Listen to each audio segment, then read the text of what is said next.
Вяртаючыся з петербургскага форуму, намеснік старшыні ўрада КНР Хань Джэн па дарозе дадому заехаў у Менск. Лукашенко вітаў яго ў рэлігійна-містычным духу, запэўніваючы ў кліматычнай нязменнасці адносін. Дарэчы, згадка пра надвор'е ў кітайскай дыпламатычнай мове азначае найвышэйшы ўзровень двухбаковых контактаў. И мы очень довольны, что в свое время Господь помог нам сориентироваться именно на Китайскую Народную Республику.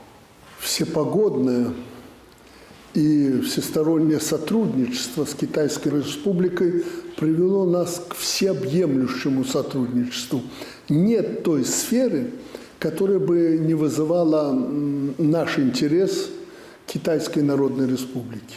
Рэлігійная тэматыка і прыродныя з'явы апошнім часам часта прысутнічаюць у публічных разважаннях Лукашэнкі. Выступаючы ў горадні, ён цалкам сур'ёзна разважаў пра дождж, як пра Божы дар, пра грахі і прабачэнне. Госць з Китая таксама не застаўся ў даўгу. Ён узгадаў ранейшыя беларуска-кітайскія дамоўленасці і урачыста падзякаваў гаспадару сустрэчы. Под верным руководством глав наших государств наши отношения достигли высокого уровня. Это всепогодное, всестороннее стратегическое партнерство.